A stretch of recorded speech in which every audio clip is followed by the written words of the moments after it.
Man TV. Richard. Kabanata 831 hanggang 850. Nagmamadaling nagbigay ng payo si Cynthia kay Richard. Alam niya na ang tunay na lakas ni Richard ay ginawa lamang siyang Intermediate Supreme Master. Walang paraan na makakalaban niya si Marco, na isang pinakamataas na Supreme Master. Kung ipipilit ni Richard ang mga bagay-bagay para sa kapakanan ni Iris, madaling maalis ni Marco si Richard. Richard, salamat sa gusto mong tulungan ako. This matter doesn't concern you, you should live, sabi ni Iris na may salungat na ekspresyon sa mukha. Nakipaghiwalay na siya kay Richard, at ayaw niyang kaladkarin si Richard dito. She was already happy enough that she managed to see Richard this time.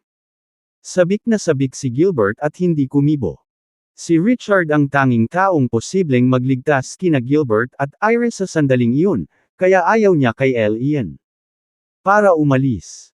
Gayunpaman, mas mahina si Richard kaysa kay Marco. Kung talagang nanatili si Richard, tiyak na magpapakamatay si Richard. Huli na ang lahat para umalis ka. Marco, pilayin mo siya. Malamig na utos ni Harold. May kinang ng pagpatay sa kanyang mga mata. Nasa likod ni Richard ang Shears, ang Southern King at iba pang puwersa. Hindi talaga kayang patayin ni Harold si Richard, basta't kaya niyang alisin ang lakas ni Richard at gawing lumpo si Richard, walang paraan. Magagawa ni Richard na labanan ang kanyang pamilya. Sa utos ni Harold, binato ni Marco ng isang mabangis na suntok si Richard. Richard, tapos ka na para sa oras na ito. Hindi ka pani-paniwalang natuwa si Harold. Matapos labanan si Richard sa huling pagkakataon, alam niya na posibleng isa na si Richard sa pinakamataas na Supreme Master. Gayunpaman, si Marco ay isa sa nangungunang tatlong eksperto na mayroon ang Lowe's. Matagal na siyang nasa tuktok na Supreme Master. Malapit na rin siyang maging Semi-Overlord. Nakalusot lang si Richard at naging pinakamataas na Supreme Master hindi pa lang, kaya nagkaroon ng gap sa pagitan nina Richard at Marco. Hindi akalain ni Harold na makakaharap ni Richard si Marco. Ito ay hindi makatotohanan sa lahat. Tapos na si Richard para sa oras na ito. Siya ay napakabata, ngunit sinusubukan niyang harapin ang Northern King ng direkta. Gusto lang niyang mamatay. Tama iyan. Kung hindi siya nagmatigas at umalis ng mas maaga para kunin si Elder Shear, baka napigilan nila ang Northern King. Sayang lang. Magbabayad siya ng napakalaking halaga para sa kanyang kabataang kay-abangan. Si Melvin at ang iba pang mga kabataan ay nananaghoy sa katotohanan habang nakatingin sila kay Richard ng may habag. Alam nila na si Richard ay isa lamang advanced na Supreme Master sa karamihan. Kung walang sorpresa, hindi man lang makakayanan ni Richard si Marco. Richard, mag-ingat ka. Namutla sina Iris at Cynthia habang sabay silang napasigaw sa gulat. Puno ng pag-aalala ang mga ekspresyon nila. Ganoon din si Gilbert. Tuluyan ng nadurog ang puso niya. Hindi niya akalain na matatalo ni Richard si Marco maliban na lang kung may nangyaring milagro. Huwag kang mag-alala, magiging maayos din ako. Kalmado namang ngumiti si Richard, hindi man lang umaatres habang mabilis siyang umaban para makipagkita. Mamatay ka na lang. May matinding kislap sa mga mata ni Marco. Si Richard ay isang advanced na Supreme Master, ngunit talagang naglakas loob si Richard na harapin siya ng direkta. Si Richard ay Diyos. Bigla niyang nilakasan ang suntok at pinakawala ng buong puwersa, naghahanda na para pilayin si Richard sa isang suntok. Idiot ka. Napangiti si Harold at ang iba pa habang nakatingin kay Richard na parang tulala. Kung sinubukan ni Richard na gumamit ng mga kasanayan sa halip na puro lakas lamang, maaaring tumagal siya ng ilang palitan. Marco. Sa kasamaang palad, si Richard ay masyadong mayabang sa kanyang kabataan, at talagang gusto niyang harapin si Marco ng direkta. Richard Wo. Ang katotohanan na malapit na si Marco sa semi-overlord state ay mahirap na kahit papaano ay mapipikon si Richard. Kabanata 832. Siyempre, si Richard ay hindi naging walang ingat gaya ng iniisip ng lahat. Siya ay naglakas loob na kunin ang suntok sa ulo ni Marco ng panay dahil palihim siyang umiinom ng dragon pill habang ang iba ay nadidistract. Sa tulong ng Dragon Peel, pansamantalang tumaas ang kanyang lakas sa antas ng pinakamataas na Supreme Master. Kapantay niya si Marco sa kapangyarihan, kaya hindi siya natakot. Bang! Habang nakatingin sa kanya si Harold at ang iba pa ay sumalubong ang kamao ni Richard kay Marco. Pagkatapos noon, isang bagay na ikinagulat ng lahat ng nangyari. Ginamit ni Richard ang kanyang sarili na enerhiya upang makatiis di atake ni Marco. Pagkatapos noon, sinamantala niya ang katotohanan na ginamit ni Marco ang lahat ng kanyang lakas sa pag-atake na iyon upang ilunsad ang double attack. Isang suntok na may lakas ng isang peak na acquired state martial artist ang hamampas sa si-hest ni Marco. Hindi inaasahan ni Marco na makakapaglunsad si Richard ng pangalawang pag-atake, at hindi nakapag-set up ng depensa. Biglang nakaramdam ng dugo si Marco sa kanyang lalamunan habang iniluwa niya ang isang subo ng dugo, lumilipad pabalik at bumagsak sa lupa. Malinaw na nagtamo siya ng mabigat na panloob na pinsala. Paano ito posible? Nang makita ang nangyari, parehong natigilan sina Harold at Jacob. Natigilan din ang mga Young. Natigilan ang lahat ng dumalo.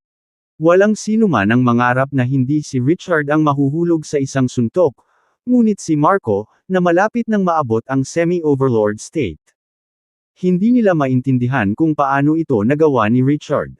Ito ay hindi kapanipaniwala. Lalagyan ng nobela. Richard, pwede ka na ba sa semi-overlord state? Sigaw ni Jacob habang hindi makapaniwalang nakatingin kay Richard. Ang katotohanan na si Marco ay natalo sa isang suntok ni Richard sa kabila ng pagiging malapit na sa semi-overlord state ay malamang na ang kakayahan ni Richard ay posibleng nasa semi-overlord state na. Sa Springfield City, ang semi-overlord state ay ang antas ng isang tao sa tuktok. Kahit na marami sa mas lumang henerasyon sa maraming malalaking pamilya ang nahihirapan makarating sa antas na iyon pagkatapos ng pagsasanay sa kanilang buong buhay. Napakabata pa ni Richard, ngunit talagang naabot niya ang semi-overlord state.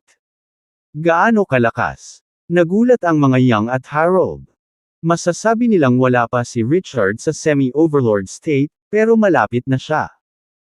Malinaw na si Richard ay isang advanced na Supreme Master lamang sa panahon ng sales drive sa Synth-Ion Group, iyon ay isang bagay na alam ng lahat. Gayunpaman, sa loob lamang ng maikling kalahating buwan, naabot na ni Richard ang isang bagay na malapit sa semi-overlord state. Kitang-kita kung gaano sila nabigla. Hindi kapani-pani walang umasim ang mukha ni Harold. Si Richard ay isang kaaway ng kanilang pamilya. Kung mas malakas si Richard, mas natatakot siya. Kung may panahon pa si Richard, gagawin ni Richard. Kung gayon, mas mahihirapan siyang harapin si Richard. Sa pag-iisip na iyon, isang nakamamatay na apoy ang sumilay sa kanyang isipan. Nagdesisyon siya na kailangan niyang tanggalin si Richard sa araw na iyon kahit anong mangyari. Kung hindi, ang kinabukasan nila ay nasa panganib. Nakakamangha. Richard, napakaganda mo. Nang makaalis sina Iris at Cynthia mula sa kanilang pagkagulat, hindi nila maiwasang magpakawala ng mga ngiti sa tuwa. Ganoon din si Gilbert. Si Richard ang tanging posibleng tagapagligtas niya sa sandaling iyon. Nang makitang natalo ni Richard si Marco, nakahinga ng maluwag. Siya. Gayunpaman, nang maisip niya kung paano niya pinaghiwalay sina Richard at Iris noong nakaraan, nakaramdam siya ng ilang senador. Kakulaitan. Kabanata 833. Sa kakilakilabot na talento at potensyal ni Richard, kung si Richard ay naging kanyang manugang, kung gayon walang paraan na maglalakas loob na ipagkait sa kanya ang upuan ng ulo ng pamilya. Gayunpaman, pinalayas niya ang napakahusay na manugang. Ang pamilya. Bigla siyang napuno ng panghihinayang, ngunit huli na ang lahat. Siya ay isang peak Supreme Master lang. Richard, kahit na nasa semi-overlord state ka na talaga, mamamatay ka pa rin ngayon. Malamig ang mukha ni Harold. May balak na siyang patayin si Richard. Bago pa makapag-react si Richard, bigla siyang nagtaas ng isda, pasulong ng pasulong habang mabilis na lumapit kay Richard. Kasuklam-suklam. Nagulat si Richard. Hindi niya inaasahan na si Harold ay maglalakas loob na maglunsad ng palihim na pag-atake sa isang tao mula sa isang nakababatang henerasyon noong si Harold ay isang taong itinatag. Gayunpaman, hindi nag-aksaya ng isang segundo si Richard. Mabilis siyang umatras at sinubukang iwasan ang pag-atake ni Harold. Gayunpaman, si Harold ay ilang beses na mas malakas kaysa sa kanya. Kahit anong pilit niya, hindi niya maiwasan ang pag-atake ni Harold. O Overlord State. Nagulat si Richard nang maramdaman niya ang napakalaking kapangyarihan na nagmumula kay Harold. Akala niya nasa semi-overlord state lang si Harold. Kung iyon ang kaso, maaaring tumagal siya ng ilang palitan laban kay Harold. Gayunpaman, bumuti si Harold sa isang punto, naabot ang overlord state.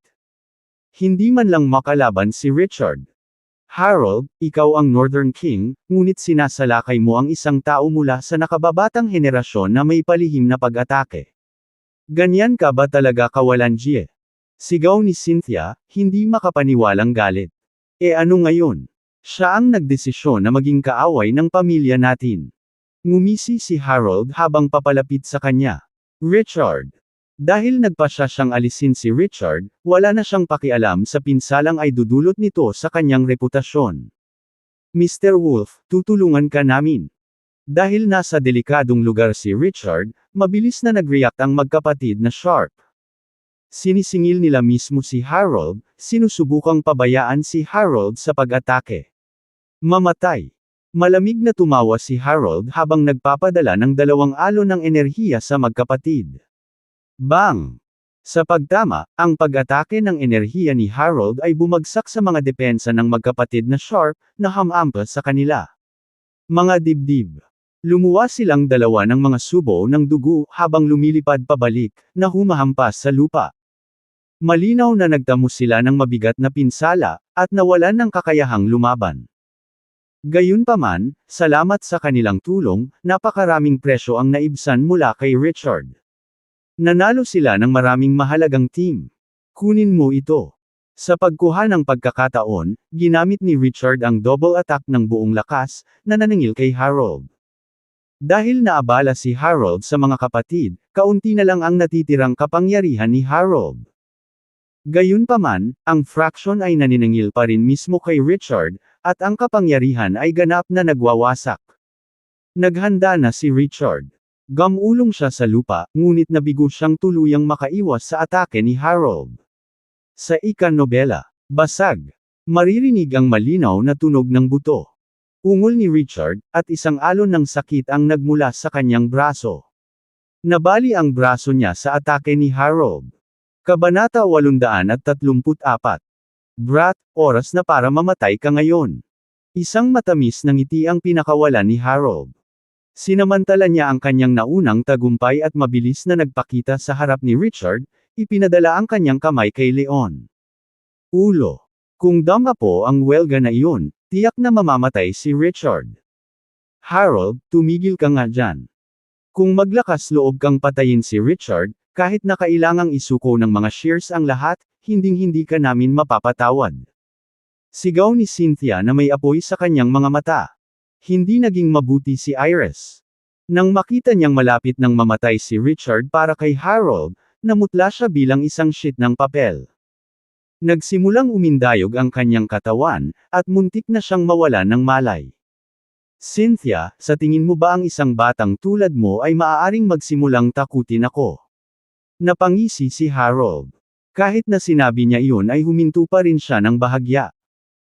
Pagkatapos noon, binago niya ang kanyang diskarte, na nagpuntirya sa energy scene ng Leon sa pagtatangkang pilayin ang martial arts ni Richard. Siyempre, ginawa niya yun kasi medyo natakot talaga siya sa shears. Pagkatapos ng lahat, ang shears ay isa pa rin sa 4 na dakilang pamilya ng Springfield City. Hindi sila dapat pagtripan. Si Richard ay posibleng kasintahan ni Cynthia, at maaaring magpakasal sa pamilya sa hinaharap. Kung talagang pinatay niya si Richard at naghihiganti sa mga shears, wala itong magandang maidudulot sa kanya. Inayos lang niya ang mga young, at hindi pa rin sila lubusang na-control. Kaya, hindi pa rin niya kayang harapin ang shears. Sa huli, nagbago ang isip niya, planong lampian si Richard. Hanggat nabubuhay pa si Richard, malamang na hindi lalabanan ng mga shears ang Lowe's hanggang sa wakas. Kasuklam-suklam. Maghintay ka lang, Harold, habang buhay kang makikita ng mga Shears bilang mga kaaway. Masasabi ni Cynthia na balak ni Harold na pilayin si Richard. Sa sobrang pag-aalala niya ay namumula ang kanyang mga mata. Gayunpaman, wala siyang magagawa. Maliit lang ang lakas niya kumpara kay Harold. Lalagyan ng nobela. Maliban sa pagtingin sa mga nangyayari, wala na siyang ibang magagawa. Tapos na si Richard sa ngayon. Sayang naman. Napakahirap para sa Springfield City na makagawa ng isang henyo na tulad niyan, ngunit malapit na siyang mahulog. Tama, ang mga kabataan ay karaniwang kailangang magbayad para sa kanilang pagmamataas, ngunit ang presyo na ito ay masyadong masakit. Ang mga kabataan ay pawang umiiling at nagbubuntong hininga. Ang ilan sa kanila ay may mga mukhang awa, habang ang iba naman ay labis na ikinatuwa. Si Gilbert naman, nawalan na siya ng pag-asa.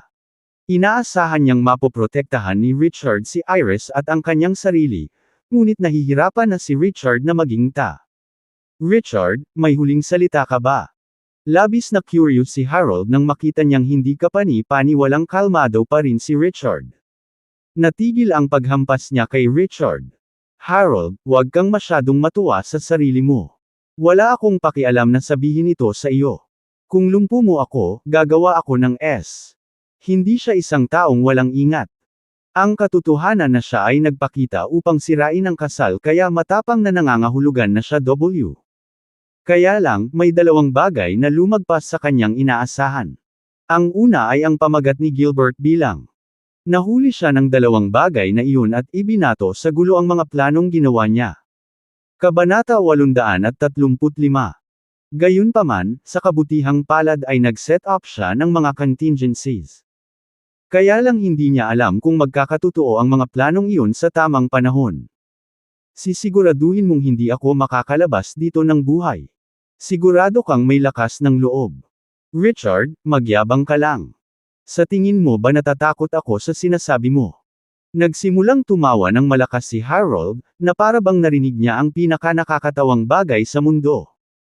Ang iba na nanunood, pati na ang mga young, ay hindi rin maiwasang mapamura. Lubusang dehado na si Richard. Ang kanyang buhay ay halos nasa mga kamay ni Harold. Hindi nila naiintindihan kung saan nakuha ni Richard ang kanyang katapangan at kumpiyansa. Hindi ako nagyayabang. Malalaman mo din agad. Mahinahong sabi ni Richard. Mahilig ka talagang magsalita kapag nakatitig ka sa mukha ni kamatayan. Sige, aalisin ko muna ang martial arts mo. Pagkatapos nito, lampuin kita at tingnan kung ano ang magagawa mo sa akin. Ngumisi si Harold. Pagkatapos noon, hindi na siya nag-aksaya pa ng oras habang itinaas ang kamay at pinaghahampas ang palad patungo sa energy sea point ni Richard.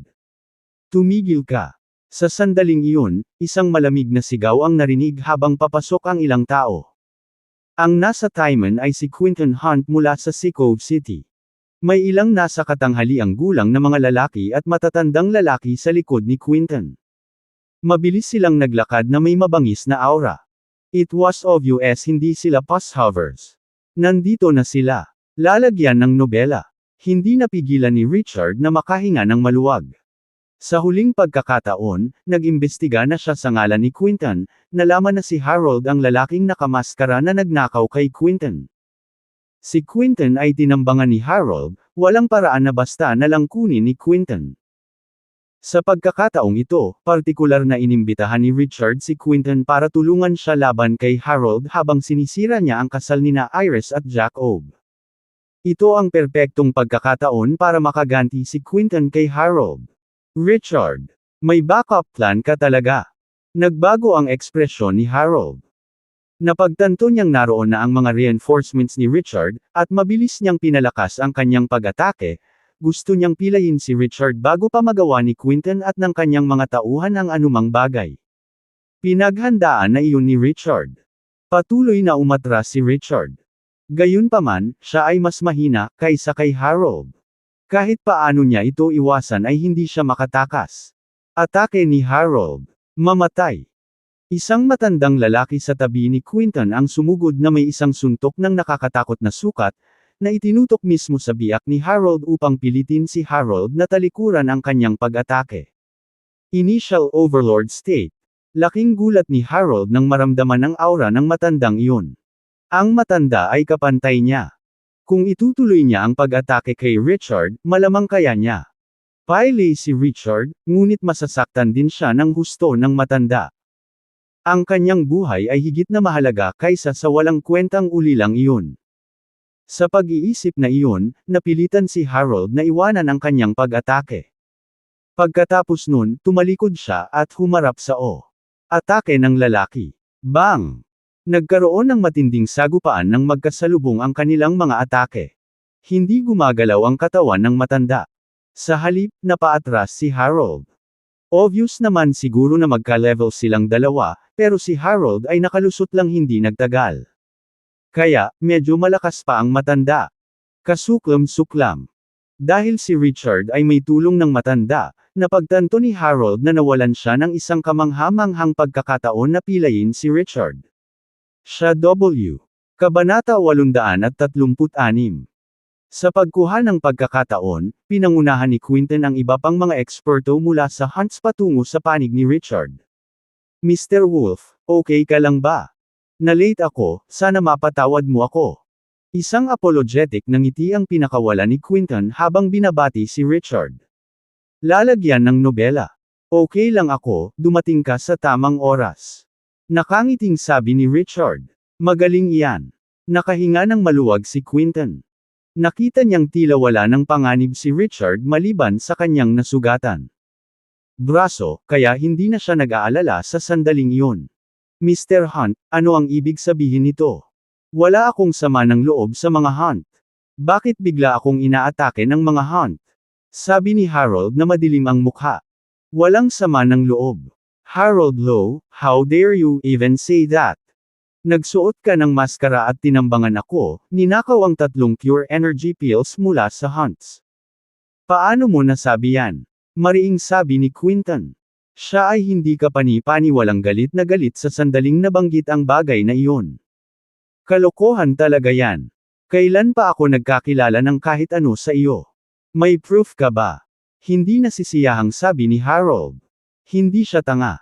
Walang paraan na aminin niya iyon. Nasa harapan natin ang katotohanan. Laki man ang katawan mo o kahit sa ano pang aspeto, eksaktong kamukha mo ang lalaking nakamaskara na iyon. Nasunog ka man hanggang abo, makikilala pa rin kita. Kailangan ko pa ba ng pruweba? Malamig na sabi ni Quentin. Kahit na nagsuot ng maskara si Harold upang itago ang kanyang pagkakakilanlan at hininaan pa ang kanyang boses, walang paraan si Harold na baguhin ang laki ng kanyang katawan at iba pa niyang quirks. Kahit walang konkretong pruweba, madaling sabihin ni Quentin na si Harold ang lalaking nakamaskara. Anong biro? Napakaraming tao na kasing laki ng katawan ko sa mundong ito, ano pa nga ba ang mapapatunayan niyan? Sa huli, kung wala kang anumang patunay, itigil mo na ang pagsisisi sa akin. Ngumuso si Harold, ayaw umamin. Harold Lowe, tumigil ka nga sa kalokohan mo. Wala akong pakialam kung aminin mo o hindi. Kung hindi mo bibigyan ng kasiya siyang paliwanag ang hunts ngayon, talagang hindi ka namin pababayaan. Malamig na sabi ni Quentin. Quentin, pinipilit mo ba ako? Isa ka lang puwersa mula sa labas ng Springfield City. Wala kang karapatan na gawin iyon. Nagdilim ang ekspresyon ni Harold nang ang malakas na enerhiyang lumabas sa kanyang katawan, na tumulak pababa kay Quentin. How dare you? Napangisi ang matanda. Naglakad siya pasulong at tumayo sa harap ni Quentin. Isang alon ng kapangyarihan na kasing lakas din ng puwersa kay Harold. Pressure pabalik. Overlord State. Napakunot noo ni Quentin nang maramdaman ang malakas na aura na nagmumula kay Harold. Ang sinabi sa kanya ni Richard ay semi-overlord lang daw si Harold. Para sa kapakanan ng kanyang paghihiganti, nakuha niya ang isang martial artist ng Overlord State mula sa kanyang pamilya upang talunin si Harold. Gayunpaman, hindi niya inaasahan na magkaroon ng problema sa impormasyon ni Richard. Nandoon na si Harold sa Mr. Richard, ano ito? Hindi ba dapat nasa semi-overlord state lang si Harold?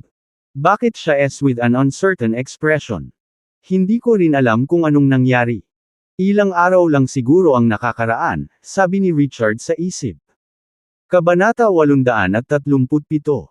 Ang pagkakaiba sa pagitan ng pagiging nasa semi-overlord state at overlord state ay gabi at araw. Nagkaroon ng malaking bangin sa pagitan nilang dalawa na hindi madaling madaig. Ang pure energy pill ay maaaring makatulong sa sinumang mas mababa sa pinakamataas na antas ng Supreme Master na mapataas ang kahusayan ng kanilang pagsasanay.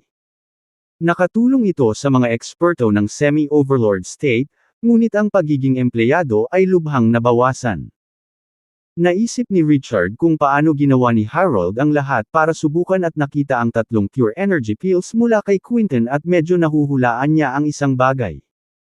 Posibleng ang tagumpay ni Harold ay may kinalaman sa tatlong pure energy pills na iyon. Kung hindi man, walang paraan na ninakawan ni Harold si Quinton sa panganib na masaktan ng mga hunt. Whatever, luckily I made preparations this time.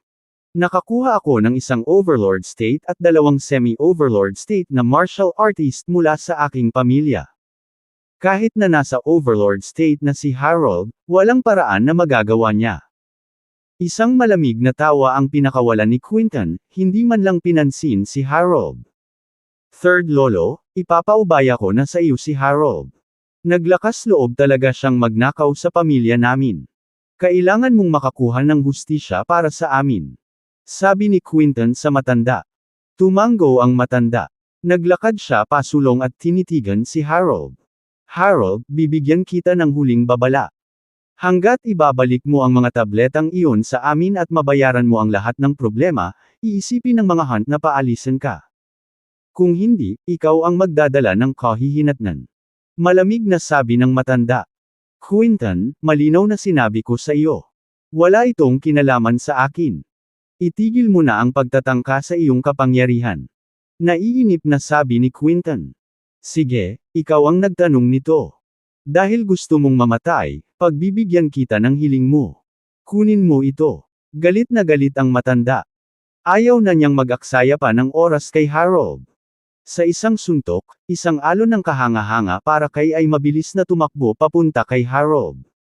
Dumating ka sa tamang oras. Sa tingin mo ba talaga natatakot kami sayo? Napangisi si Quinton. Siya ay kalmado at hindi nababagabag. Isang suntok ang ipinadala kay Quinton. Bang! Pagkatapos ng matinding sagupaan, nakita ni Harold at ng matanda ang kanilang mga sarili na pantay-pantay. Right after that, nagsimula na naman silang dalawa sa pag-atake. Sila ay pantay-pantay, at ito ay mabilis na naging akin labanan ng pulgada. Kahit na ang matanda ay mas malakas kaysa kay Harold, ito ay isang napakaliit na pagkakaiba. Walang magawa ang matanda kay Harold ng ganoon kabilis. Kuya, tutulungan ka namin. Dalawang eksperto sa semi-overlord state mula sa hunts ang tumalon upang salakayin si Harold kasama ang kanyang matanda. Mabilis na nakalamang silang tatlo nang itinulak nila pabalik si Harold. Huwag mo nang isipin iyon. Sa pagtingin kay Harold na napaatras ng mga numero, ang mga eksperto mula kay Lowe's ay galit na galit. Sumugod sila para subukan at tulungan si Harold na harapin ang dalawang martial artist ng semi-overlord state. Kami ang iyong mga kalaban. Napangisi si Hans na katabi ni Quinton. Pinangunahan niya ang mga natitirang martial artist mula sa Hans sa intercept. Mabilis itong naging napakalaking labanan. Kahit na ang Hunts ay hindi nakabase sa Springfield City, ang Hunts ay isa pa rin sa tatlong dakilang pamilya ng Cove City. Sila ay hindi kapani-paniwalang makapangyarihan, higit pa sa 4 na dakilang pamilya ng Springfield. Maliban sa matanda at sa dalawa pa, ang iba pang martial artist na dinala ni Quinton ay nasa advanced o peak na antas ng Supreme Master. Kabanata 838. Kung ikukumpara, ang Lowe's ay mas mahina. Maliban kay Harold, ang pinakamalakas sa mga Lowe's ay nasa antas lamang ng pinakamataas na Supreme Master. Ito ay malinaw kung aling panig ang mas malakas. Sa isang iglap lang, pareho silang Harold at ang Lowe's ay mukhang matatalo. Nang makitang mabilis na umikot ang mga mesa, hindi naiwasang makaramdam ng awkwardness ang mga Young. Akala nila ay tiyak na magbabayad si Richard ng napakalaking halaga para sa kanyang kabataang kay-abangan. Gayunpaman, wala sa kanila ang inaasahan na si Richard ay talagang may backup na plano. Masyado nilang minamaliit si Richard. Hindi ako makapaniwalang napakabata ni Richard ngunit gumagawa ng mga ganitong masalimuot na plano. May backup plan pa siya. Tama iyan. Sa tulong ng Hunts, maaaring magawa ang Northern King. Nag-usap ang mga kabataan sa isa't isa, at nakita nila na malapit na silang magwakas. Lalagyan ng nobela.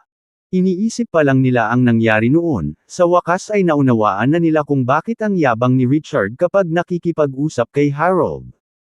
Kaya talagang may kakayahan si Richard. Hindi siya nagyayabang. Mabuti, ito ay mahusay. Si Gilbert ay mas masigla, at siya ay nasa sabik. Nang mapanood niya si Richard na halos mamatay na kay Harold, nawalan na siya ng pag-asa. Gayunpaman, talagang nagawa ni Richard na gumawa ng isang himala upang ibalik ang mga pagsubok kahit na ang lahat ay tila walang pag-asa.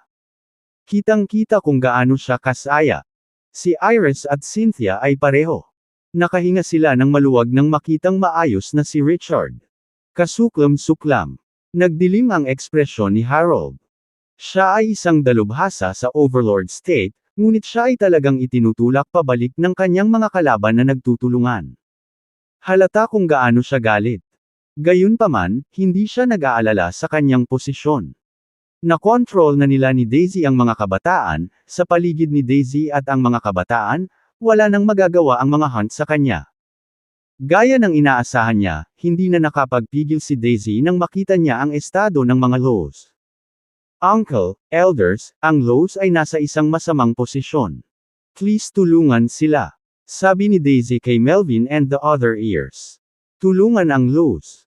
I think that's not very appropriate, nakasimangot na sabi ni Melvin. Ang Hunts ay isa sa 3 dakilang pamilya ng Sea Cove City. Ang kanilang kapangyarihan ay hindi dapat maliitin. Ang alyansa ng kasal sa pagitan ng 2 pamilya ay nasira na rin. Walang dahilan ng mga Young. Tulungan mo si Harold. Hindi ito nakinabang sa kanila. Walang hindi nararapat dito. Uncle, ang katotohanan na ang Young Group ay nakaligtas sa oras na ito ay isang malaking bahagi salamat kay Lo.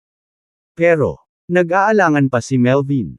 Walang mga walang hanggang kaibigan pagdating sa mga pangunahing pamilya, tanging kita lamang. Offending the Hunts for Ath.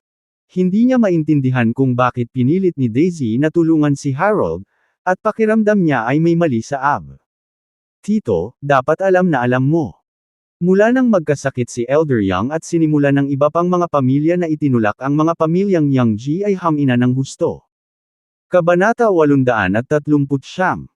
Sa aking palagay, tiyak na kakailanganin ng mga Young na magtatag ng mahabang alyansa sa mga Lows upang patatagin ang ating posisyon at impluwensya. Kung hindi, maaari tayong bumaba sa lalong madaling panahon. Mahinahong sabi ni Daisy. Oo, tama si Daisy. Ang pagtatatag ng mahabang alyansa sa mga Lows ay lubos na makikinabang sa pamilya. Ang ilan sa mga matatanda ay tumanggo bilang pagsang-ayon. Ang iba pang 3 sa 4 na dakilang pamilya sa Springfield City ay mayroong 2 martial artist ng Overlord State upang patatagin ang kanilang kapangyarihan. Ang mga kabataan ay mayroon lamang isang eksperto sa Overlord State na natitira sa sandaling iyon. Sila ay walang kakayahang makipagkumpetensya laban sa iba pang 3. Sa pamamagitan lamang ng pakikipagtulungan kay Harold mahawakan ng mga Young ang kanilang kapangyarihan at impluwensya. Sige na. May na-realize si Melvin. Akala niya ay sinasabi ni Daisy ang lahat ng iyon para sa kapakanan ng pamilya, kaya naman tinanggap niya ang bagay na iyon. Pagkatapos nito, naglakad siya pasulong kasama ang 2 sa kanila na matatanda. Ano ang silbi ng pagsisikap na manalo gamit ang mga numero? Northern King, tutulungan kita. Sumigaw si Melvin habang sumusulong siya ng isang napakalakas na strike, tinulungan si Harold na pigilan ang 2 semi-overlord state martial artists. Ang iba pang 2 matanda ay sumali rin sa away, tinulungan ang mga Low na pigilan si Hans at ang iba pa. Sa tulong ng Youngs, agad na binalingan ang mga talahanayan para sa Lows, at mabilis silang nagmukhang nanalo. Napawi ang ngiti ni Gilbert sa mga sandaling iyon. Tito, anong ginagawa mo? Sinusubukan ni Harold na patayin kami ni Iris. Isa lang kung ayaw mo kaming tulungan, pero bakit mo sila tinutulungan laban sa amin? Hindi makapaniwala si Gilbertie nang maramdaman niyang nanlamig ang kanyang puso. Nauwi sa pakikipaglaban si Richard kay Harold para sa ikaligtas nila ni Iris. Kung matalo si Richard at ang Hunts, wala nang magandang naghihintay para sa kanya at kay Iris. Lalagyan ng nobela. Hindi yun ang pinakamahalagang punto. Ang pinakamahalagang punto ay ang pagbibigay niya ng labi sa mga yunang, kahit na pinilit si Iris na ibenta ang elegante upang matulungan sila. Gayunpaman, inabandona siya ng mga Young sa huli, at tinulungan pa nga si Harold laban kina Gilbert at Iris. Halata kung gaano siya nasaktan. Gilbert, ginagawa namin ito para sa kapakanan ng pamilya. Huwag mo kaming sisihin. Bumantong hininga si Melvin at sinabi. Para sa kapakanan ng pamilya. Anong biro? Mr. Young, may mali ba sa mga Young sa pangkalahatan? Si Harold ang mastermind sa likod ng venture capital company. Gumagawa siya ng EV. Galit na galit din si Richard. Gusto niyang buksan ang kanilang mga ulo upang makita kung ano ang nasa loob. Ano ang sinabi mo? Si Harold ang tao sa likod ng venture capital company. Si Melvin at yung isa Ang Young Group ay palaging nahulog sa panganib dahil sa hindi kilalang venture capital group na iyon. Nang malaman na si Harold ang nasa likod ng lahat ng iyon, nagulat si Melvin at ang iba pang matatanda. Huminto sila. Nang huminto si Melvin at ang iba pa, huminto rin ang Hunts at Lowe's. Ang magkabilang panig ay nakatayo sa magkasalungat na dulo. Richard, nagsasabi ka ba ng totoo? Tanong ni Melvin, malamig na tingin kay Harold with murderous intent ay. Hindi lang siya. Ang ibang mga elder, pati na si Gilbert, ay nakatingin din kay Harold ng masama. Talagang totoo. Kabanata 840. Tumango si Richard. Anong kalokohan? Richard, ikaw at ang shares ang malinaw na nasa likod ng venture capital na kumpanya yon. Why or just trying to push the blame on me and try to ruin my relationship with the Youngs? Ano bang binabalak mo? Sabi ni Harold na may madilim na tingin sa mukha. Hindi niya alam kung paano nalaman ni Richard na nasa likod siya ng venture capital company, ngunit napakalaki ng paggamit para aminin niya ito. Harold, alam mo sa sarili mo kung nagsasabi ako ng totoo o hindi. Lalaki ka. Dapat handa kang umamin sa ginawa mo. Ngumisi si Richard. Wala naman akong ginawang mali, so what's there to admit? Sa halip, palihim mong binili ang elegante behind the scenes para subukang isabotahe ang mga kabataan. Mahilig ka lang kumilos ng palihim at walang hiya. Naalala ni Harold na binili ni Richard si elegante, at nagmamadaling ginamit iyon para itulak ang bagay kay Richard. Ano? Richard, ikaw ang bumili ng elegante. Totoo ba yan?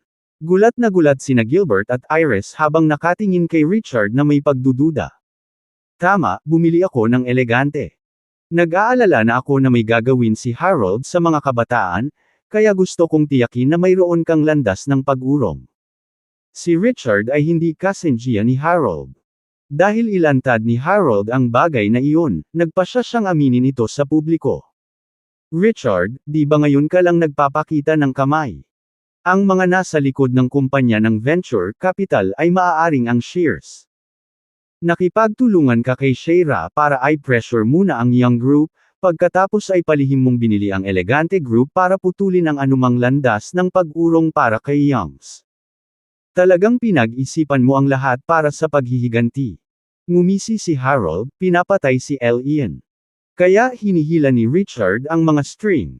Sa sandaling sinabi ni Harold ang lahat ng iyon, sumabog ang mga kabataan. Nang sabihin ni Richard na si Harold ang may kasalanan ng lahat, si Melvin at ang iba ay nagsimulang maghinala kay Harold. Gayunpaman, sa sandaling iyon, nagsimula silang magtiwala ng higit kay Harold pagkatapos ng mga paglihis ni Harold. Pagkatapos ng lahat, iginiit ni Harold na nagtatag ng isang alyansa ng mag-asawa sa mga Young. Dahil handa si Harold na gawin iyon, walang paraan na susubukan ni Harold na sabutahe ang mga kabataan. Parang walang why motive si Harold. Gayunpaman, iba si Richard. Malaki ang sama ng loob ni Richard sa mga kabataan. Para sa paghihiganti, hindi imposibleng makikipagtulungan si Richard sa mga shares laban sa kanila. Higit pa rito, noong ang Young Group ay nahihirapan, ang shares ay karaniwang lumahok sa pagsasabotahe sa M. Sa halip, si Harold ang gumawa ng labis upang matulungan ang Young Group na malutas ang kanilang mahihirap na panahon. Lalagyan ng nobela. Kahit na anong tingnan ito ng isang tao, mas may motibo si Richard kaysa kay Harold. Higit pa rito, huwag maghinala si Richard Young kay Richard. Harold Lowe, kasuklam-suklam kang tao. Nagbago ang ekspresyon ni Richard. Palihim niyang binili si Elegante dahil gusto niyang tulungan si Iris sa dilim. Hindi niya inaasahan ang kanyang ginawa. Gayunpaman, hindi siya nakahanap ng isang paraan para makipagtalo laban doon. Sa sandaling iyon, sa wakas ay napagtanto niya na siya ay masyadong walang karanasan laban sa isang taong tuso gaya ni Harold. Richard, alam kong nagkasala sa iyo ang mga Young, pero hindi namin sinasadya. Kahit gusto mong maghiganti, S. Kabanata 841. Malungkot si Iris habang nakatingin kay Richard na puno ng disappointment. Nahulaan na ni Gilbert at ng iba pang matatanda na ang venture capital na kumpanya ay maaaring kontrolado ni Richard at ng shares. Gayunpaman, si Iris ay palaging may pag-asa para kay Richard. Pakiramdam niya ay si Richard ay isang taong pinahahalagahan ng mga lumang relasyon, at malamang na walang gagawin sa kanya at sa mga kabataan. Posible na ang bagay ay kasangkot lamang sa mga shares, at walang kinalaman kay Richard. Gayunpaman, alam nilang palihim na binili ni Richard si Elegante. Nangangahulugan ito na tiyak na karanasan si Richard sa lahat ng nangyari, at maaaring si Richard ang utak. Biglang nawala ang pag-asa niya kay Richard. Kasuklam-suklam. Akala ko dumating ang brat na to para iligtas tayo, pero parang si Harold lang. Galit na ikinuyom ni Gilbert ang kanyang mga kamao. Alam niya na ang ugat ng lahat ng nangyari ay ang venture capital company na nagtatago sa dilim. Kung ang kumpanya ay hindi patuloy na umaatake sa Young Group, hindi siya mawawalan ng kontrol sa kumpanya, at hindi siya mapipilitang pumunta sa sulok na ito. Lalagyan ng nobela. Si Richard at ang shares ang dahilan ng lahat. Si Richard naman agad ang sinisisi niya. Iris, makinig ka sa akin. Si Harold talaga ang tao sa likod ng venture capital company, hindi talaga ako. Binili ko ang Elegante dahil gusto kitang tulungan ng patago. Ayokong mapunta ang kumpanya sa kamay ng mga Lowe's. Si Richard ay galit na sinusubukang ipaliwanag ang kanyang sarili, ngunit siya ay nag-ambala ni Iris bago siya natapos. Gusto mo akong tulungan? Ikaw at ang mga shares ay patuloy na nagdaragdag ng panggatong sa apoy habang ang aking lolo ay may sakit, na nakikipagtulungan sa iba pang puwersa upang isabotahe ang Young Group. Tinutulungan mo ba talaga kami? Nakagat ni Iris ang kanyang labi habang tumutulo ang mga luha. Labis siyang tutol sa pagpapakasal sa mga Lowe's dahil nami-miss pa rin niya si Richard. Dahil dito, ipinagbili niya si Elegante, at nawalan pa ng pwesto ang kanyang ama bilang padre de pamilya, at silang dalawa ay napilitang umalis sa pamilya. Gayunpaman, alang-alang sa paghihiganti, si Richard ay naging walang awa. Pinilit niya silang mag-ama sa isang sulok. Halata naman ang nararamdaman niya. Iris, ayaw mong maniwala sa akin noong nakaraan. Hindi ka na ba talaga maniniwala sa akin? Labis na nasaktan ng puso ni Richard. Kahit na pinalayas siya ng mga Young sa kabila ng lahat ng ginawa niya para sa kanila, hindi niya inisip ang paghihiganti dahil si Iris ang babaeng pinakamamahal niya. Hindi lang iyon. Hindi niya nalampasan si Iris. Para sa kapakanan ni Iris, ibinenta niya ang lahat ng kanyang shares kay Synth Ayon para bilhin ang Elegante sa mataas na presyo. Nang malaman niyang pinaalis sina Iris at Gilbert sa pamilya, hinarap pa niya si Harold para sa S. Hindi kalabisan na sabihing ibinigay niya kay Iris ang lahat, maging buhay niya. Gayunpaman, ang nakuha niya ay ang kawalan ng tiwala ni Iris. Sa sandaling iyon, nakaramdam siya ng lamig sa kanyang puso. Lalo siyang nadismaya kay Iris. Ako. Para bang naramdaman niya ang lungkot ni Richard, ibinuka ni Iris ang kanyang bibig, hindi alam kung dapat ba siyang maniwala kay Richard. Iris, huwag kang maniwala sa mga salita niya. Malinaw ang katotohanan para makita ng lahat. Ang Shears at Richard ang may kasalanan. Huwag kang mahulog sa kanyang mga salita. Sabi ni Gilbert na balahibo. Kabanata 842. Nawalan siya ng kapangyarihan sa kumpanya at ang kanyang posisyon bilang pinuno ng Youngs. Sa sandaling iyon, kinasusuklaman niya si Richard at ang Shears. Kahit anong sabihin ni Richard, walang paraan na maniniwala siya kay Richard. Natahimik si Iris nang marinig iyon. Kung ilang araw lang ang nakalipas, baka naniwala siya kay Richard. Gayunpaman, napakaraming bagay ang nangyari sa mga kabataan. Sinubukan ng lahat na pilitin siyang tanggapin ang kasal sa mga Lowes. Nakatayo lang si Gilbert sa tabi niya, at nawala si Gilbert sa posisyon niya bilang ulo ng pamilya para protektahan siya. Ang tanging taong mapagkakatiwalaan niya ay si Gilbert. Dahil sinabi ni Gilbert na si Richard at ang Shears ang may kasalanan, pinili pa rin niyang maniwala sa kanyang ama pagkatapos ng pag-aalinlangan ko. Nang makitang hindi nagsasalita si Iris, halatang naintindihan ni Richard ang ibig sabihin ni Iris. Bigla niyang naramdaman na nasira ang buhay niya. Tuluyan na siyang nawalan ng pag-asa kay Iris. Ang mas malaki ang kanyang pag-asa, mas ang pagkabigo. Bago iyon, umaasa siyang darating ang araw na babalikan niya si Iris. Hindi niya pinabayaan ang nararamdaman niya para kay Iris, ngunit simula noon, kahit na ang pag-asa na iyon ay napawi. Dahil labis ang kawalan ng tiwala sa kanya ni Iris, walang dahilan para manatili siya rito. Mas mabuti pang umalis na siya. Mas maganda siguro sa kanilang dalawa. Iris, tanga ka. Ang daming ginawa ni Richard para sa'yo. It's one thing for you to not accept it, but you even hurt him so much. Lumagpas ka na talaga. Tinuro ni Cynthia si Iris habang sumisigaw. Kahit nakaribal niya si Iris at umaasa siyang susuko si Richard kay Iris, panay pa rin sinasaktan ni Iris si Richard. Hindi na siya makatingin. Cynthia, wala itong kinalaman sa iyo. Malamig na sabi ni Iris. Medyo nag-aalangan pa siya, iniisip kong na-misplaced niya ulit ang sisi kay Richard. Gayunpaman, nang maalala niyang kasama na ni Richard si Cynthia, napagtanto niya ang sandali. Hindi na niya kasintahan si Richard, kundi ang magiging manugang na lalaki ng Shears. Sa sama ng loob ni Richard sa mga kabataan, malamang na kinasusuklaman na ni Richard ang kanyang pamilya. Walang paraan na tutulungan niya siya ng taos-puso. Ikaw paypang kawawa. Hindi mo talaga alam ang kabaitan kapag binigay sa'yo. Pagsisisihan mo balang araw. Sa sobrang galit ni Cynthia napailing siya. Cynthia, ayos lang. Hindi ka na dapat magsabi ng kahit ano. Dahil hindi siya naniniwala sa amin, wala akong masasabi. Nagpakawala ng lungkot si Richard. Lalagyan ng nobela. Ang patuloy na kawalan ng tiwala sa kanya ni Iris ay lubos na nasugatan ang kanyang puso. Simula noon, sobrang pagod na ang puso niya.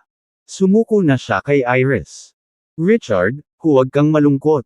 Nasa iyo pa rin ako. Sa totoo lang, hindi maganda ang mga Young. Itigil ang pag-iisip tungkol dito. Inalaw ni Cynthia si Richard bago niya hinayla ang braso ni Richard, nagplanong umalis sa lugar. Umiling si Richard. Sinabi na niya na sisiguraduhin niyang ligtas si Iris sa araw na iyon. Kahit na hindi nagtiwala si Iris sa kanya, gagawin niya ang Iyan ay kanyang sariling mga prinsipyo. Sisiguraduhin niyang wala siyang pagsisisihan.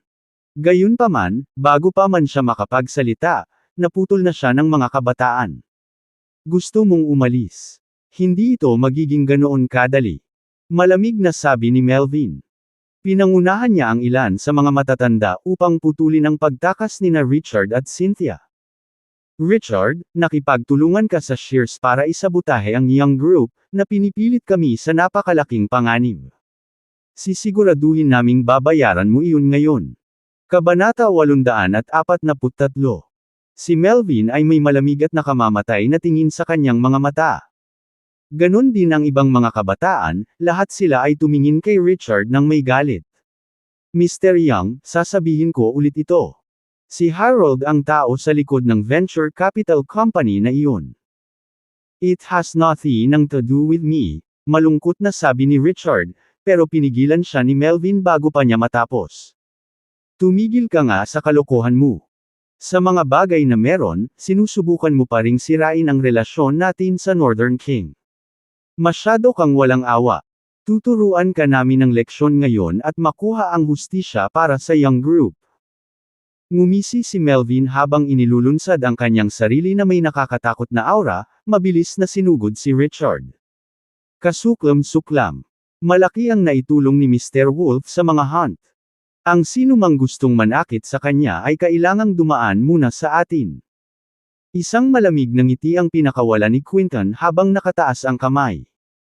Ang matandang lalaki na nasa Overlord State ay humakbang sa pasulong para harapin ang atake ni Melvin. Bang! Sa matinding salpukan, nakita ni Melvin at ng matanda ang kanilang mga sarili na pantay-pantay. Nang magsimulang mag-away si Melvin at ang matanda, umatake ang Youngs and the Hunts at nagsimula na naman ang labanan. Tuwang-tuwa si Harold sa nakita. Ang Hunts ay hindi kapani-pani walang malakas. Kung siya lang at ang Lows, hindi sila makakasama sa Hunts. Gayunpaman, ang mga Young at ang Lows ay nagtutulungan na. Walang paraan na magagawa ng Hunts. Panalo. Richard, palagi kang nagiging kaaway ng mga Lows. Hindi lang ako nakahanap ng pagkakataon na makipag-ayos sa iyo. Dahil hinahanap mo ang kamatayan ngayon, pagbibigyan kita ng iyong hiling. Ngumisi si Harold habang sinusundan si Richard. Bastos, huwag ka man lang manggahas. Pilit na pina-address ng matanda si Melvin bago ito tumalikod at inatake ang likod ni Harold, kaya pinilit si Harold iwanan ang kanyang pag-atake kay Richard. Matanda, papaalisin muna kita, pagkatapos ay dahan-dahan kong haharapin si Richard. Galit na galit si Harold. May nakamamatay na tingin sa kanyang mga mata habang umaarangkada siya at nakikipagtulungan kay M. Elvin. Humarap sa matanda. Ang matanda ay nakikipaglaban sa dalawa laban sa isa, at ang panggigipit sa kanya ay tumaas ng husto. Mabilis siya. Gayunpaman, siya ay isang tao pa rin sa Overlord State. Hindi siya madaling makitungo. Kahit kay Harold Quinton, may advantage sila sa mga numero. Hindi natin sila mapipigilan. Dapat kang umalis kasama. Nakita ng matanda na hindi maganda ang sitwasyon. Nagmamadali niyang pinaalis sina Richard at Quinton. Hanggat ligtas sina Quinton at Richard, madali siyang makakatakas gamit ang kanyang kakayahan. Naunawaan ni Quinton na sila ay nasa isang masamang posisyon, at mabilis na sinabi kay Richard, Mr. Wolf, umalis na tayo. Ito ay B. Nadurog ang puso ni Richard. Nangako siyang paprotektahan sina Iris at Gilbert. Kahit anong treto sa kanya ni Iris, walang paraan na basta na lang siya. Gayunpaman, kung hindi siya nakatakas sa sandaling iyon, hindi siya pababayaan ni Harold kapag natalo ang Hunts. Tumigil ka na. Sa sandaling iyon, isang malamig na putok ang narinig. Pinangunahan ni Benedict ang ilang eksperto mula sa Shears at pumasok sa loob. Kabanata 844. Nang magsimulang lumaban si Richard kay Harold, si Cynthia ay lihim na nagpadala kay Benedict ng mensahe dahil napagtanto niyang hindi maganda ang sitwasyon. Sa paghingi ng tulong ni Cynthia, agad na nagtipon si Benedict ng ilang eksperto mula sa pamilya at sumugod sa Over. Nang makita niyang mukhang ligtas at maayos na sina Richard at Cynthia ay nakahinga siya ng maluwag. Lolo, nandito ka na rin sa wakas. Ang galing. Nang makita niya si Benedict doon, tuwang-tuwa si Cynthia. Agad siyang sumugod. Masaya si Richard nang sa wakas ay nakahinga na siya ng maluwag. Taliwas sa excitement nina Richard at Cynthia, mabilis na nagmukhang nagtatampo ang mga Young. Lahat sila ay may hindi mapakali na pakiramdam sa kanilang mga puso. Si Harold ay partikular na tumingin kay Richard sa gayong kasiyahan kanina, ngunit hindi na niya magawang ngumiti. Cynthia, okay lang ba kayo ni Richard? Nag-aalalang tanong ni Benedict. Lolo, ayos lang ako, pero nasugatan si Richard. Nabali ang braso niya ni Harold. Kailangan mong maghayganti para sa kanya. Sabi ni Cynthia na may halong pagtataka. Ano? How dare you, Harold? Si Richard ay isang mahalagang kasosyo sa amin, ngunit talagang inatake mo siya sa kabila ng iyong edad. Napaka-dishonorable mo. Galit na galit si Benedict. Kumaway siya at nagpakawala ng nakakatakot na aura na umaagos kay Harold. Intermediate Overlord State. Nagbago ang ekspresyon ni Harold. Kahit na siya ay nasa Overlord State, si Benedict ay nasa Intermediate Overlord State. Si Benedict ay mas malakas kaysa sa kanya, at si Benedict ay hindi isang taong kayang hawakan. Hindi siya nang ahas na harapin ito ng direkta, at iniwasan niya ang pag-atake ni Elder Shear. Initial Overlord State. Lalagyan ng nobela. Harold, hindi ako makapaniwala na nasa Overlord State ka na. Hindi katakataka na ikaw ay mayabang. Naramdaman ang kapangyarihan sa katawan ni Harold, medyo nabibigla si Benedict. Alam ng iba pang pamilya sa Springfield City na ang dalawang hari ay nasa semi-overlord state. Walang sino mang inaasahan na kinuha ni Harold ang inisyatiba at pumasok sa overlord state bago ginawa ni Vincent. Sa edad ni Harold, ang katotohanan na nakarating siya sa overlord state ay naglagay sa kanya sa tuktok ng kanyang henerasyon sa Springfield City. Higit sa lahat, hindi ganoon katanda si Harold. Nagkaroon pa rin siya ng mga pagkakataong lumakas pa sa darating. Kung gayon, hindi magiging ganoon kahirap para sa kanya na lampasan ang mga matatanda ng apat na malalaking pamilya. Dahil doon, naging mas seryoso ang ekspresyon ni Benedict. Kabanata 844. Two Halves. Sa kabilang banda, ang Hunts ay nasa isang malaking labanan kasama ang Youngs at ang Lows. Sa biglaang pagsulpot ni Benedict, tumigil ang lahat sa pag-aaway. Ang dalawang panig F. Elder Shear, dumating ka sa perpektong sandali. Patuloy na nakipagtulungan si Shears kay Richard para isabutahe ang young group. Oras na para ayusin natin ang score. Sigaw ni Melvin. Nakipagtulungan ang mga Shears sa iba pang mga pamilya upang igiit ang young group. Ito ay isang ordinaryong negosyo mo. Gayunpaman, sinasabutahe ni Richard at ng mga Shears ang young group ng lihim sa mga kasuklam-suklam na pamamaraan. Ito ay N. Kailangan ng mga kabataan ang kanilang paghihiganti. Anong score? Natigilan si Benedict. Tiyak na sinamantala ng mga Shears ang mga pakikibaka ng young group at kumita ng maraming kita. Kabanata 845. Gayunpaman, walang anumang kaugnayan si Richard doon. Ang Shears at Richard ay hindi kailanman gumawa ng anumang malilim na magkasama noon, kaya hindi niya maintindihan ang sinasabi ni Melvin. Bago pa makasagot si Benedict, humakbang na si Richard. Mr. Young, naipaliwanag ko na ng malinaw. Ang tao sa likod ng Venture Capital Company ay si Harold. Wala itong kinalaman sa akin at sa mga Shears. Sana hindi ka mahulog sa panibagong trick dahil sa mga salita ng maliit at tusong tao. Malamig na gusto ni Richard. Ang daming kalokohan. May sarili akong mga iniisip tungkol dito. Hindi mo kailangang mag-abala, subukan, brat. Sa huli, ikaw at ang mga Shears ay dapat magbigay sa amin ng paliwanag ngayon, kung hindi, walang sinuman sa inyo ang makakaalis. Stubbo earnly na sabi ni Melvin. Sa iyo lang. Anong biro? Melvin, kung nandito si Elder Young, baka natakot ako. Sayang nga lang may sakit na siya. Nasa unang overlord state ka pa lang, wala kang karapatang kumilos ng mayabang sa harapan ko. Tawa ng tawa si Benedict habang nagsasalita, hindi man lang tinanggap ang mga banta ni Melvin. Ganoon ba? Tingnan natin kung sino talaga ang may kapangyarihan. Ngumisi si Melvin. Kahit na mas mababa siya kaysa kay Benedict, nasa home turf pa rin sila ng mga Young. Marami silang mga numero sa kanilang panig. Maliban sa kanyang sarili, ang mga Young ay may ilang iba pang eksperto sa semi-overlord state. Kung magtulungan sila sa pag-atake, mahirap sabihin kung sino ang mananalo. Melvin, balak mo bang awayin ako hanggang dulo? Fine, pagbibigyan kita ng wish mo. Tingnan natin kung ano ang magagawa ng mga Young sa Shears. Nanlamig ang mukha ni Benedict nang ilabas niya ang kanyang balak na pagpatay. Sa pag-aaway ni na Benedict at Melvin, muling nag-away ang magkabilang panig. Ang kapaligiran ay naging hindi kapani-paniwalang 10 sa akin. Lalagyan ng nobela. Hawakan mo. Nang makita ang isang labanan na malapit ng sumabog, sumigaw si Richard na huminto sila. Pagkatapos ng nangyari, sigurado siyang si Harold ang nasa likod ng venture capital company. At the same time, nahulaan niya na may masamang intensyon si Harold para sa mga kabataan. Kung ang mga Young at ang Shears ay parehong napinsala sa kanilang sarili mula sa labanang ito, kung gayon si Harold ang tanging tao na nakinabang sa lahat ng ito. Hindi yun isang bagay na gustong makita ni Richard. Richard, may sasabihin ka ba? Malamig na tinignan ni Melvin si Richard. Mr. Young, dahil paulit-ulit mong sinasabi na kami ni Shears ang may kasalanan, may patunay ka ba? Dapat mong alam na alam kung gaano ito kahalaga.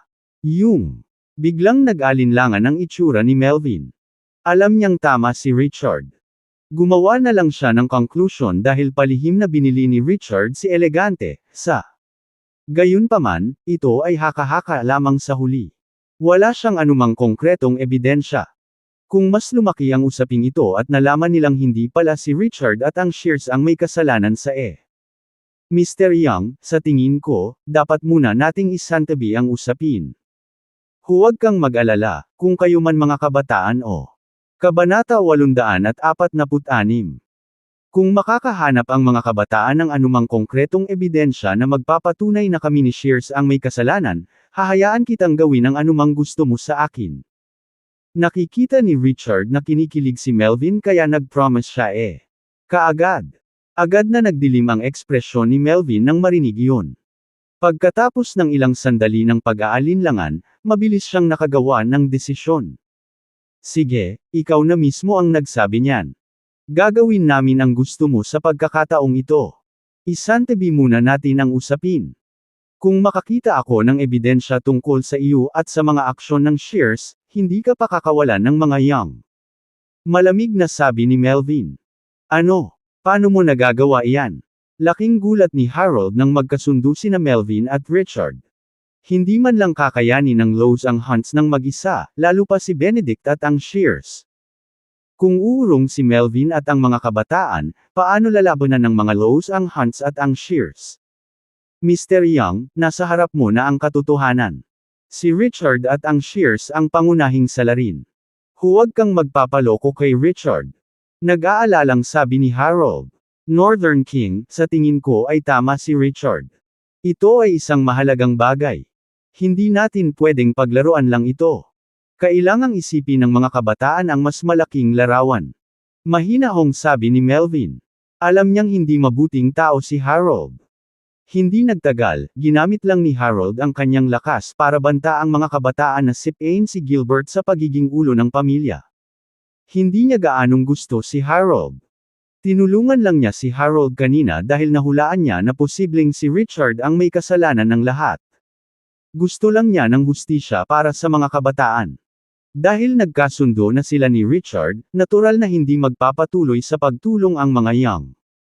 Harold, oras na para bayaran natin ang ating mga utang. Malamig na sabi ni Richard.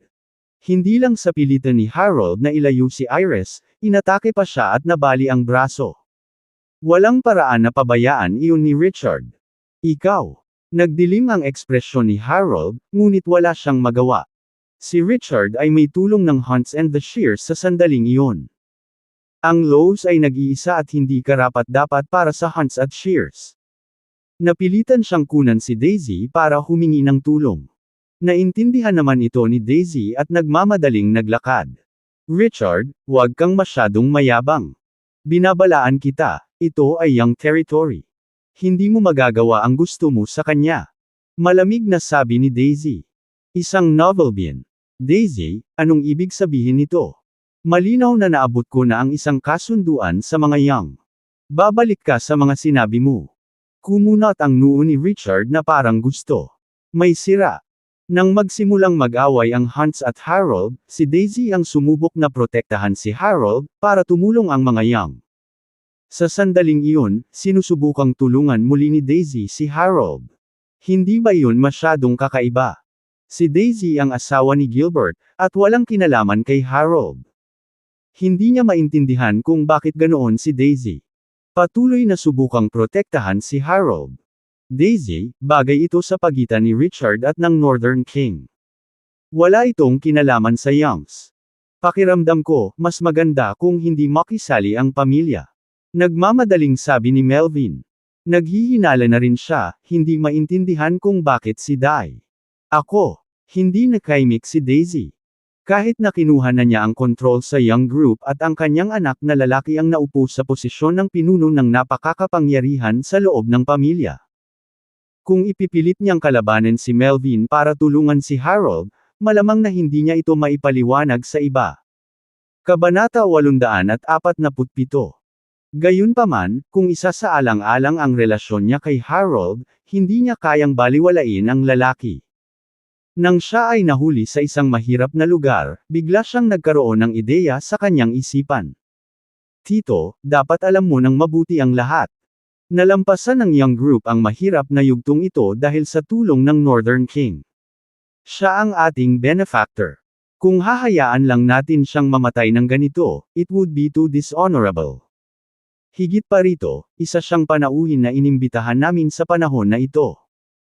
Kung hahayaan lang natin si Richard at ang mga Shears na gawin ang lahat ng gusto nila sa kanya, mahihirapan tayong magpaliwanag kung may masabi. Mariing sabi ni Daisy. Walang masabi si Melvin tungkol doon. Kahit medyo naghihinala si Daisy, hindi naman daw unreasonable ang sinabi niya. Pagkatapos ng lahat, si Harold ay isang panauhin na inimbitahan ng mga kabataan. Kung may nangyari kay Harold sa sarili nilang teritoryo, mas asama talaga ito sa reputasyon nila. Sa sandaling malaman ito ng iba, iisipin nilang natatakot ang mga kabataan kay Richard at kay Shears. Pagkatapos, ang mga Young ay magiging ganap na katatawanan. Dahil doon, mabilis na nakumbinsi si Melvin kay Daisy alang-alang sa reputasyon ng pamilya. Elder Shear, ang sama ng loob sa pagitan mo at ng Northern King ay walang kaugnayan sa mga kabataan, ngunit ito ay hanggang sa ating teritoryo. Sana ay hindi ka magdulot ng anumang gulo sa Northern King para sa ating kapakanan. Kapag umalis na ang Northern King, magagawa ninyo ang anumang gusto ninyo sa isa't isa, at hindi kami magkikialam. Sabi ni Melvin. Imposible. Kasuklam-suklam si Harold at inatake ang isang mas bata, nabali ang braso ni Richard. Humihingi kami ng hustisya para kay Richard. Galit na sigaw din ni Cynthia. Elder Shear, iyon din ba ang nararamdaman mo? Hindi masaya si Melvin habang nakatingin kay Benedict. Kumunot ang noo ni Benedict, medyo nag-aalangan. Alam niya na ang mga pangunahing pamilya ay palaging nagmamalasakit sa kanilang reputasyon. Nababahala ito sa reputasyon ng mga Young. Kung ipipilit niyang salakayin si Harold, at galitin ang mga kabataan, wala itong maidudulot sa kanila. Siyempre, sa relasyon ni Richard sa mga Shears, walang paraan na madali niyang palayain si Harold pagkatapos. Nabali ni Harold ang braso ni Richard. Melvin, the Youngs are the masters here. Dahil nasabi mo na, hindi ko sisirain ang reputasyon mo. Gayunpaman, nabali ni Harold ang braso ni Richard, iyon ang hindi may kakaila. Kailangan niyang bigyan tayo ng paliwanag para dyan ngayon. Lalagyan ng nobela. Saying that, Benedict paused before he added, bakit hindi natin gawin ito? Harold, for the sake of the Yunjis, bibigyan kita ng isang pagkakataon. Hanggat 3 hampas ka sa akin, hahayaan namin ang bagay na ito na magpahinga. Nagbigay ng ideya si Benedict. 3 strike. Nadurog ang puso ni Harold, sinusumpa ang katusuhan ni Benedict. Ang mga mungkahi ni Benedict ay hindi kapani-paniwalang nakakaakit para sa mga kabataan. Ito ay karaniwang pinipilit siya. Sige, papayag ako. Gumawa ng desisyon si Harold, pinilit ang sarili na pumayag. Kahit na si Benedict ay nasa intermediate overlord state, hindi rin mahina si Harold. Gamit ang kanyang mga kasanayan, dapat niyang makuha ang 3 strike mula kay Benedict nang walang anumang problema. Nakikita bilang B. Kabanata 848. Pagkatapos noon, umatras ang lahat, binigyan ng sapat na espasyo sina Benedict at Harold. Unang strike. Malamig na sabi ni Benedict, mabilis na hinampas si Harold ng hindi kapani-paniwalang kahangahangang strike. Alam ni Harold na mas makapangyarihan si Benedict kaysa sa kanya, kaya hindi siya naglakas loob na intindihin ito. Umiwas siya, iniiwasan ang unang pag-atake ni Benedict. Ikalawang welga. Bago makapag-react si Harold, nagpakawala si Benedict ng pangalawang strike, na tinatakan ang pag-atres ni Harold. Inasahan na ni Harold iyon, at siya ay isang eksperto sa Overlord State sa huli. Mabilis niyang naiwasan ang pangalawang atake ni Benedict. Ito na ang huli. Si Benedict ay kuminang sa kanyang mga mata nang ang ikatlong pag-atake ay mabilis na tumama sa dibdib ni Harold. Mula sa akala ko napakalakas ng mga intermediate Overlord State martial artist, pero parang wala ka. Isang nakakainis na ngiti ang pinakawala ni Harold habang iniiwas ang dumadagandong na hampas ni Benedict. Gayunpaman, bago siya makatayo, bigla niyang napagtanto na kakaiba ang pag-atake ni Benedict. Ang kanyang pag-atake ay parang dumadagandong, ngunit walang totoong enerhiya. Isa lang itong pagkukunwari. Nahulog siya dito. Nagbago ang ekspresyon ni Harold nang mabilis siyang umatras, ngunit huli na ang lahat. Ang palad ni Benedict ay biglang bumaril ng malakas na alon ng enerhiya, na pinaputukan mismo kay Harold. Namanhid ang ulo ni Harold, sa wakas ay napagtanto na ang dalawang naunang pag-atake ni Benedict ay para lamang hilahin siya. Ang ikatlong hampas ay ang tunay na nakamamatay na suntok. Sa kanyang kapangyarihan sa inisyal na Overlord State, makakatagal man lang siya ng ilang round. Benedict kung nagpalitan lang sila ng suntok. Gayunpaman, pagdating sa isang ulo sa paghaharap, si Benedict ay mas malakas kaysa sa kanya. Malamang na mapilayan siya ni Benedict sa isang suntok. Nahulog siya sa pakulo ni Benedict nang walang ingat. Hindi na niya naiwasan ang pag-atake, at pinilit na umatake ng buong lakas, humarap sa welga ni Benedict. Bam! Sa isang matinding strike, tumagos kaagad ang enerhiya ni Benedict sa mga depensa ni Harold. Basag! Maririnig ang malinaw na tunog ng pagkabasag ng buto. Naputol ang braso ni Harold dahil sa hampas ni Benedict. Hindi nabawasan ang enerhiya habang patungo ito sa dibdib ni Harold. Kung ang pag-atake ay dumaong, si Harold ay baldado, kung hindi patay. Sa ganoong kagyat na sandali, pinilit ni Harold na igalaw ang kanyang katawan ng ilang dosenang sentimetro, na huminto sa suntok. Si Harold ay nagluwa ng isang subo ng dugo habang siya ay lumipad pabalik at bumagsak sa lupa, na malinaw na nakataguyod ng mabigat. Kawawa naman. Napaluha si Benedict. Akala niya ay makakasakit o mapilayan si Harold ng kanyang welga, ngunit nag-react si Harold sa. Siyempre, pumayag na siya sa 3 strike lang. Siya ay nasa isang marangal na posisyon, kaya hindi siya maaaring bumalik o. Dahil tapos na ang 3 welga, napilitan siyang itigil ang kanyang mga pag-atake. Harold, maging aral ito para sa iyo. Hindi ka na magiging maswerte sa susunod. Malamig na sabi ni Benedict. Kahit na hindi niya masyadong nasaktan si Harold, nabali niya ang braso ni Harold at naghatid ng ilang internal injuries novelban. Kabanata 849. Elder Shear, salamat sa iyong leksyon ngayon. Tatandaan ko ito at babayaran kita balang araw. Napahawak si Harold sa kanyang dibdib habang gumagapang siya sa lupa, puno ng puot ang kanyang mukha. Lalagyan ng nobela. Tingnan natin kung may kakayahan ka sa hinaharap. Ngumuso si Benedict. Si Harold ay nasa unang Overlord State lamang. May malawak pa ring bangin sa pagitan nila. Malamang naaabuti ng hindi bababa sa 8 hanggang 10 taon para malampasan siya ni Harold. Bago iyon mangyari, magiging isang pipe dream para sa Lowe's na labanan ng Shears. Harold, ngayon tapos na ang 3 strike ni Elder Shear, oras na para harapin ka ng mga hunt. Ngumisi si Quinton habang naglalakad pasulong kasama ang mga eksperto mula sa hunts. Quinton, ano ang ibig sabihin nito? Pumayag na si Elder Shear na isantabi ang mga bagay pagkatapos ng 3 hampas niya. Nagpaplano ba ang mga hunt na labanan iyon? Bumaba ang ekspresyon ni Harold. Tama, sinabi nga ni Elder Shear, ngunit walang kinalaman sa amin ang mga alitan ni Mr. Wolf at ng mga Shears laban sa iyo. Nagnakaw ka ng 3 pure energy pills mula sa hunts. Kung hindi mo kami bibigyan ng kasiya siyang sagot, hindi namin hahayaang magpahinga ang usapan. Malamig na sabi ni Quinton. Bago pa makasagot si Harold, hindi na napigilan ni Daisy ang paghakbang niya. Kasuklam-suklam, kayong mga hunt ay hindi dapat subukang samantalahin ang sitwasyon. Si Elder Shear at ang Northern King ay sumang-ayon na sa tatlong welga, at ang mga kabataan ang mga saksi. Ang iyong pamilya ay tahimik na sumang-ayon dito ngayon din. Tapos na ang tatlong strike pero may sinusubukan kang gawin ulit. Sa tingin mo ba uupo na lang ang mga young at gagawa ng kahit ano? Sigaw ni Daisy.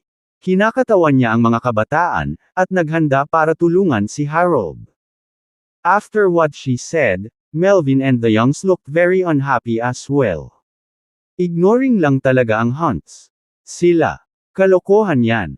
Ang aming pamilya ay walang intensyon na gumawa ng isang kaaway mula sa iyo, hindi kami ay nagbabalak na sirain ang iyong reputasyon. Mahinahong sabi ni Quinton. Kung gayon ano ang gusto mo? Tanong ni Melvin. Bakit hindi natin gawin ito? Ang aming mga kondisyon ay magiging pareho sa mga Shears. Pagkasabi noon, tumingin si Quinton kay Harold at medyo sinabi, Harold Lowe, para sa kapakanan ng mga kabataan, bibigyan ka namin ng pagpipilian.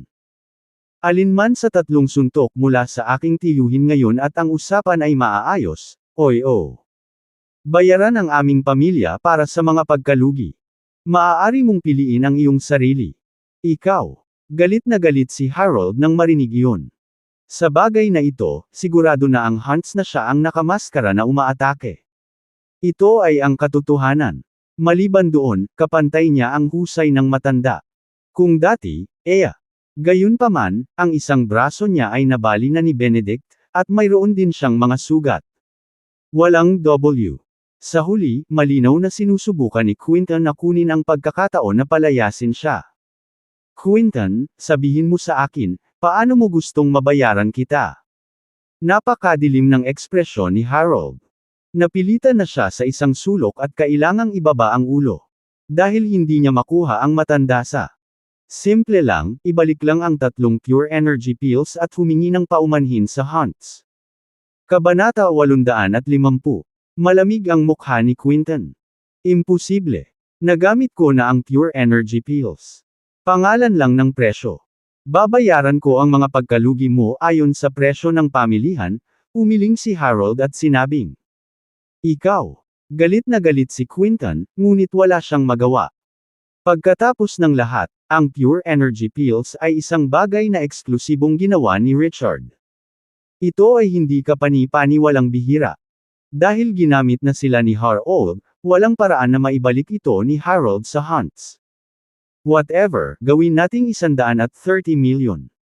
Hanggat binabayaran mo kami ng 130 milyon, dito magtatapos ang mga sama ng loob namin. Sabi ni Quinton. Kung ganyan ang presyo, kagatin mo. May padalhan ako ng pera mamaya. Bahagyang dumilim ang mukha ni Harold, ngunit mabilis itong pumayag. Kahit na hindi ganoon kalaki ang halaga ng tatlong pure energy pills, ito ay napakabihirang pa rin. Para sa kapakanan ng pag-aayos ng score sa hunts, napilitan siyang sumang-ayon. Mas katulad niyan. Si Quinton and the hunts ay mukhang mas kalmado nang pumayag si Harold. Pagkatapos nito, ang magkabilang panig ay natahimik, at ang bagay ay dapat ipahinga.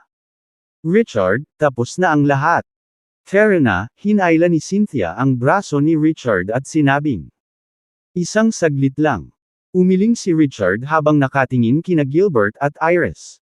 Sabi niya na may masalimuot na ekspresyon, Mr. Young, Iris, I said I wouldn't let anyone hurt you too just now. Umalis na kayong dalawa. Sisiguraduhin niyang matutupad ang kanyang ipinangako. Hindi mo kailangang kumilos bilang isang mabuting tao, malamig na sabi ni Gilbert. Pagkatapos noon, inalalayan siya ni Iris na makasakay sa wheelchair bago niya sinenyasan itong itulak siya. Umalis ang dalawa nang hindi lumilingon. Sa pagtingin sa unti-unting nawawalang figure ni Iris, nakatayo si Richard doon, nakaramdam ng hindi kapani-paniwalang kalungkutan. Halos ibinigay niya ang lahat para sa kapakanan ni Iris, at nabali pa ang braso niya ni Harold. Gayunpaman, ang nakuha niya ay ang resultang ito. Sa sandaling iyon, sobrang pait ang naramdaman niya sa kanyang puso. Labis siyang nasaktan kay Iris. Richard, okay ka lang. Tumingin si Cynthia kay Richard na may pag-aalala. Lalagyan ng nobela. Alam niya ang nararamdaman ni Richard para kay Iris, at alam niya kung gaano sumuko si Richard para kay Iris. Naiintindihan niya kung gaano kalungkot at kahabag-habag ang naramdaman ni Richard sa sandaling iyon. Ayos lang ako. Cynthia, engaged na tayo.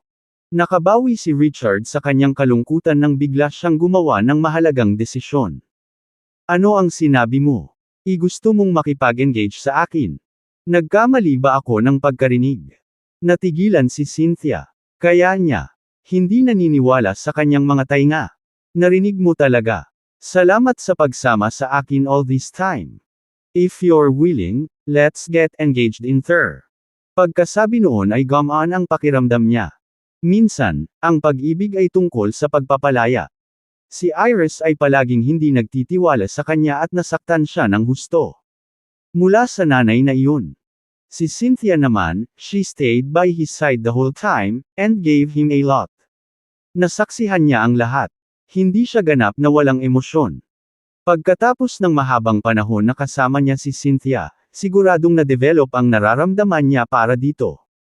Kahit hindi niya mahal.